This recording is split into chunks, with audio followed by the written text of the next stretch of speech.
हे बघा, आता आपलं हे झालं नॉर्मल सिलाई. आता तुम्हाला पिको कसा करायचा ते दाखवतो मी. पिकोसाठी जे आहे प्रेशर फूट, जसं मगाशी मी तुम्हाला दाखवलं पहिल्या व्हिडिओमध्ये, हा पिकोचा प्रेशर फूट येतो. आता हा आपल्याला नॉर्मल जो आधीचा आहे तो काढून हा सेट करायचा आहे, ठीक आहे. पण याच्या आधी आता तुम्ही हे नॉर्मल सिलाई बघितलं. आता समजा जर डिझाईन करायचं असेल तुम्हाला, तर डिझाईनसाठी जे आहेत सगळ्यात पहिले विड्थ जी आहे, स्टिच विड्थ ती तुम्हाला घ्यायची 5 वर. स्टिच लेंथ 1 आणि 0च्या मध्ये. आणि इथे जे ब्लॅक कलरचे जे डिझाईन आहेत ते सगळे आता 10च्या मध्ये ठेवल्यामुळं ब्लॅक कलरची डिझाईन होणार.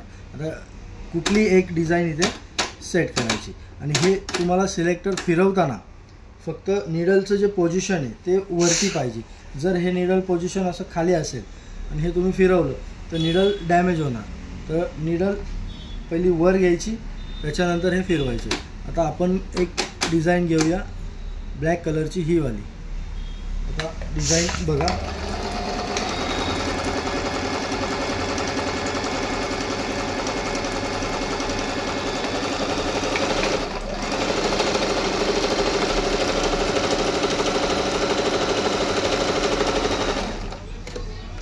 हे बघा, ही एवढी सुंदर डिझाईन तुम्ही करू शकता कलरचा जो थ्रेड जर घेतला तर. आता ही जी डिझाईन केली आपण, तर जर याची लेंथ तुम्हाला मोठी पाहिजे असेल तर इथनं ही लेंथ मोठी ठेवू शकता. पण ज्यावेळेस 1 आणि 0च्या मध्ये ठेवता त्यावेळेस ही एवढी डार्क आणि छान डिझाईन दिसणार. जर तुम्ही 2 नंबर ठेवला तर ही जी डिझाईन आहे ही पूर्ण साईज याची चेंज होऊन जाणार.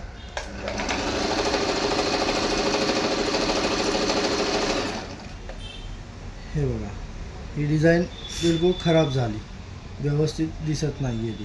तर 1 आणि 0च्या मध्ये जर ठेवलं तरच हे ब्लॅक कलरचे जो सेट आहे पूर्ण त्याच्यातली कुठली डिझाईन तुम्ही घेऊ शकता. आता हा झाला ब्लॅक कलरचा जो सेट आहे त्याचं. आता दुसरे जे डिझाईन आहेत, समजा S1 मध्ये जायचं. S1 मध्ये गेल्यानंतर ब्ल्यू कलरचे सेम तसंच.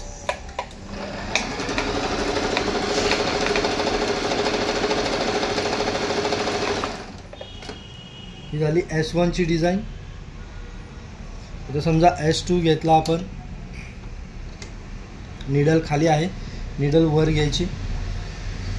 S2 मधली कुठली एक डिझाईन पर्पल कलरची.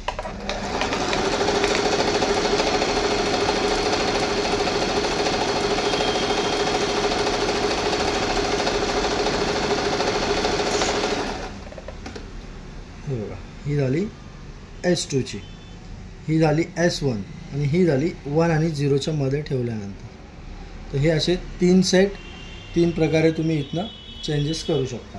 आता दुसरं जे आहे पिकोचं. पिकोसाठी तुम्हाला हा प्रेशर फूट काढायचा आहे, हा लावायचा आहे. तर हा प्रेशर फूट काढताना पूर्वीच्या मशीनला आपण जसं स्क्रूड्रायव्हर यूज करायचो तसं काहीच नाही आहे, बिलकुल सोपं आहे. ही जी स्प्रिंग दिसते ही स्प्रिंग फक्त पुढे पुश करायची, हे अशी, हे काढून घ्यायचं. पिकोचा प्रेशर फूट, कुठलाही प्रेशर फूट फक्त सरळ ठेवायचा. हा पूर्ण असा वाकडा तिकडा नाही बसला पाहिजे, स्ट्रेट बसला पाहिजे. आणि पाठीमागचा जो प्रेशर बार आहे हा वाला, हा फक्त खाली सोडून द्यायचा. तर हे जर बसलं नाही तर एका हाताने हा पिकोचा फूट पकडायचा आणि एका हाताने याला पुढे मागे ॲडजस्ट करत राहायचं आणि पाठीमागनं लॉक करायचं. हे बसलं. बसल्यानंतर एकदा उचलून चेक करायचं सेट झालं आहे. जर हे नाही बसलं तर फक्त रॉड वरती येणार, प्रेशर फूट खालीच राहणार. आता हे झालं पिकोचं. पिकोसाठी दोन्ही थ्रेड साईडला ठेवायचे. नॉर्मल फूटला आपण दोन्ही थ्रेड या नॉर्मल प्रेशर फूटला पाठीमागे सोडले, याला साईडला सोडायचे.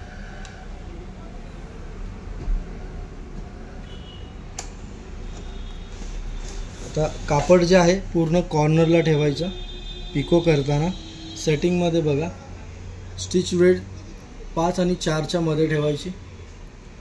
स्टिच लेंथ 1 आणि खाली सिलेक्टरमध्ये हा जो झिगझॅग पॅटर्न दिलेला आहे ब्लॅक कलरचा फर्स्टवाला, हा इथे सेट करायचा. इथे हाताने 1-2 स्टिच पहिले लॉक करून घ्यायचे. हे असे कापड जे आहे समोर या पट्टीमधून फोल्ड करायचं आणि समोर असं वर हात उचलायचा. ओम नमः शिवाय. मागून जे आहे कापड हळूहळू ओढायचं फक्त.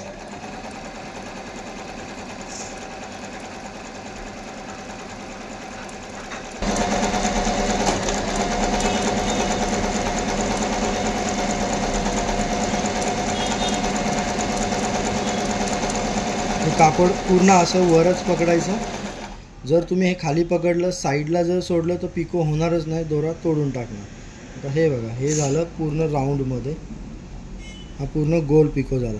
जर याची जर लेंथ तुम्हाला कमी करायची असेल तर इथनं करू शकता आणि अशी जी विड्थ आहे ही अशी तर ती इथनं करू शकता.